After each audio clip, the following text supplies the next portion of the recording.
Hey there, ladies and gentlemen, it's Halvonis here, and, well, I got to a discussion with my guildie on Vent a little while ago, and he wanted to know, like, the differences between the Xbox One and the PS4 for next gen, what they offer. And I got to looking at some of the stuff, and I thought I was going to do a really quick review on how they're going to be set up and how they're going to work. So, because I like doing underdogs first, I'm gonna go with the Xbox One first. I'm gonna tell you its specs and then tell you what it offers. So, what it offers. Well, we'll deal with what it offers first. Okay. Some of the bad qualities about this thing is there is no offline gaming after 24 hours unless connected to the internet. That in itself seems redundant, doesn't it? But, it's weird. It's just weird how they worded it. The second for the Xbox One, like the PS4, no backwards compatibility. The only redeeming quality for the PS4 is that it's going to be offer cloud gaming streaming for other games in the future, for older games. Kinect sensor must be plugged in on the Xbox One. If you do not have a Kinect, or if this comes bundled with it, so if your Kinect is not connected to your Xbox One, you cannot even use your Xbox One. Now, to me, that seems fishy, and the reason it sounds fishy is because basically if you listen to what Xbox has been saying, what Microsoft has been saying, they want to spy on you. They will be recording your voices. They can record video from your Kinect without you even knowing. They can even read your vitals with this camera to basically tell if it's A, the person that the account belongs to, and B, it tells your heart rate and everything like that. And we know it's going to tell your heart rate because they were talking about a couple games that as your heart rate goes up, you're going to have an increased AI functionality for your AI. Which it seems cool. Like, if they're just going to use it for that, that seems cool. But I'm wondering why in the world, besides those few games, would you need the Xbox One's Kinect put into it to absolutely play a game? It seems ridiculous to me. Used games must be activated before reselling to participating retailers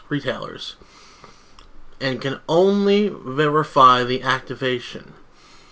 So only participating retailers who are deemed worthy of taking in a trade-in will be able to trade in your game for you.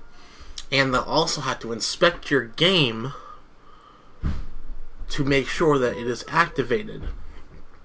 This means that you're probably now, I don't know if this is true, but since the game is active or deactivated solely on your account, are they going to have to need to see our Xbox Live gamer our gamer names and stuff? Like, are they going to need to see that?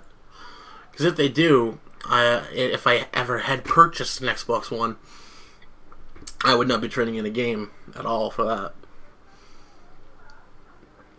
Now, the other thing that has a lot of people angry, per se, is there's no development. Indie developers cannot self-publish on this system, which means they have to have a backing of a publisher. Now, I disagree with this completely, but I do have some concerns about it.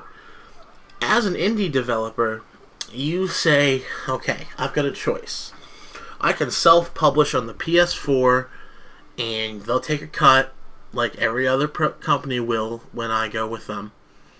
But I can self-publish and get the game out there immediately without having to have a producer or a publisher come up to you and say, well, maybe if we change the game to this way and then and this way and that way and such. They have free reign on the PS4. That is pretty amazing. And now we're going to go over the Xbox One's availability, whether it has a Blu-ray, hard drive, motion control, yada yada yada. So first off, availability. It'll be available in the fourth quarter of 2013, so you're probably going to see it come out near or around Christmas time. A little bit before Christmas, I'm probably assuming. You might see it launch around November-ish, I think.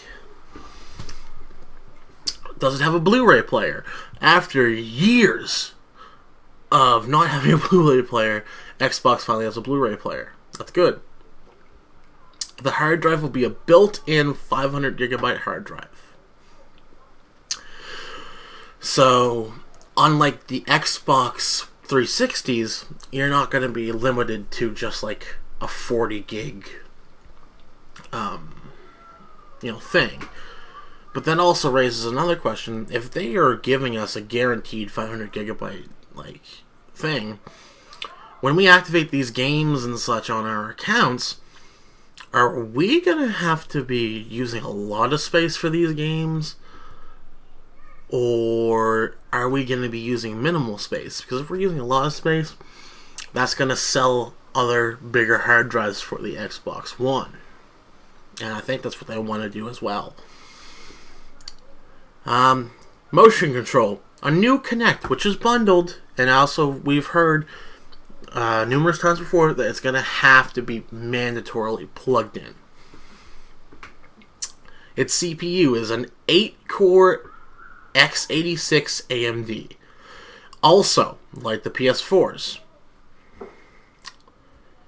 RAM is going to have 8GB of DDR3 RAM. That's pretty good. But when you compare it to the the PS4's, it's 8GB of GDDR5 RAM. So it's a huge upgrade in RAM. That's just to future-proof it, though. USB 3.0. Yes, it's going to have USB 3.0. Wireless. Yes, it will have wireless / Wi-Fi Direct. Skip over that one. HDMI. Yes, in and out. So we have not confirmed. I don't think they've confirmed if there's a in and out HDMI on the PS4, but I mean they do have an HDMI, so it's obviously out. Suspend and resume gameplay support. Yes. Background downloading. Yes. Native gameplay sharing. Yes. Real-time gameplay streaming. Yes. And the only redeeming quality in this area is that it's going to be on Twitch, because I use Twitch. But then again, I was watching a podcast, not a podcast, but I was watching Towley's 24-hour gaming stream. I think he did one for Child's Play charity.